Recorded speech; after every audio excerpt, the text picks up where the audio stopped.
नमस्कार और suction news network पर आप सभी का स्वागत है। थल सेना प्रमुख जनरल एमएम नरवणे ने चीन और पाकिस्तान से लगी सीमा पर भारत की सैन्य तैयारियों के अलावा अफगानिस्तान की स्थिति के राष्ट्रीय सुरक्षा पर संभावित प्रभावों की व्यापक समीक्षा की है। आधिकारिक सूत्रों ने बताया है कि यह बैठक लखनऊ में सेना की केंद्रीय कमान के मुख्यालय में हुई और सशस्त्र बलों के तीनों अंगों यानी थल सेना, वायुसेना और नौसेना के वरिष्ठ कमांडरों ने इसमें भाग लिया। उन्होंने कहा कि यूक्रेन में संघर्ष और अफगानिस्तान की स्थिति से भारत और क्षेत्र पर उनके संभावित दीर्घकालिक प्रभाव के संदर्भ में चर्चा की गई। सूत्रों ने कहा कि विशेष रूप से चीन के साथ लगी वास्तविक नियंत्रण रेखा यानी एलएसी पर संवेदनशील स्थानों पर मौसम में बदलाव के मद्देनजर सैनिकों की सुगम तैनाती के संबंध में भी व्यापक विचार विमर्श इस बैठक में किया गया। हम आपको बता दें कि राष्ट्रीय सुरक्षा की चुनौतियों के विभिन्न पहलुओं पर मंगलवार को केंद्रीय कमान में विचार विमर्श शुरू हुआ और आज इस बैठक का समापन हुआ। इस बीच रक्षा क्षेत्र में भारत को आत्मनिर्भर बनाने के लिए तेजी से काम कर रही मोदी सरकार ने बड़ा फैसला लिया है। जी हां, प्रधानमंत्री नरेंद्र मोदी के नेतृत्व वाली सुरक्षा मामलों की मंत्रिमंडलीय समिति यानी सीसीएस ने 3,887 करोड़ रुपए की लागत से स्वदेश में विकसित 15 हल्के लड़ाकू हेलीकॉप्टर यानी एलसीएच की खरीद को मंजूरी दे दी है। इस बारे में रक्षा मंत्रालय ने कहा है कि 10 हेलीकॉप्टर भारतीय वायुसेना के लिए और 5 भारतीय थल सेना के लिए होंगे। मंत्रालय ने कहा सीसीएस ने 3,887 करोड़ रुपए की लागत से 15 हल्के लड़ाकू हेलीकॉप्टर लिमिटेड सीरीज उत्पादन की खरीद के साथ साथ 377 करोड़ रुपए के बुनियादी ढांचे की प्रणाली को मंजूरी दी है।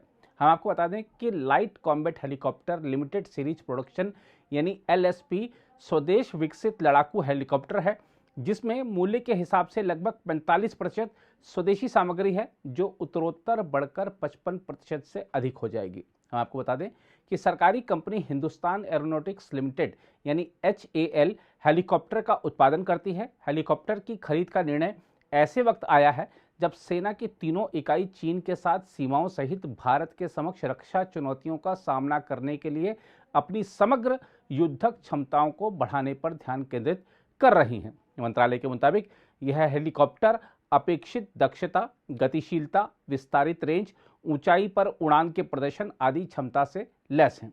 रक्षा मंत्रालय ने कहा कि हेलीकॉप्टर को ऊंचाई वाले बंकर भंडाफोड़ अभियानों, जंगल और शहरी वातावरण में आतंकवाद रोधी अभियानों और जमीन पर मौजूद सुरक्षा बलों का सहयोग करने के लिए भी तैनात किया जा सकता है। हेलीकॉप्टर का इस्तेमाल धीमी गति से उड़ान भरने वाले विमानों और दुश्मनों द्वारा दूर से रिमोट द्वारा संचालित विमान यानी आरपीए के खिलाफ भी किया जा सकता है। रक्षा मंत्रालय ने कहा है कि यह भारतीय वायुसेना और भारतीय थल सेना की परिचालन आवश्यकताओं को पूरा करने में सक्षम होगा। मंत्रालय ने एक बयान में कहा कि इसमें अगले 3 से 4 दशकों के लिए उभरती जरूरतों का ध्यान रखा गया है।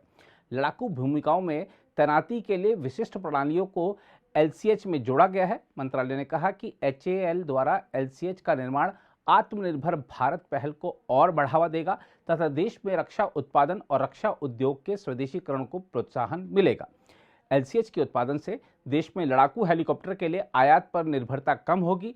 हल्के लड़ाकू हेलीकॉप्टर पहले से ही आयात प्रतिबंध सूची में है। हम आपको बता दें कि लड़ाकू अभियानों के लिए कई विशेषताओं के साथ एलसीएच में निर्यात क्षमता भी है।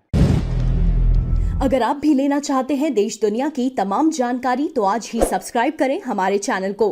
साथ ही नीचे दिए बेल आइकन को जरूर दबाएं ताकि हर अपडेट आप तक पहुंच सके।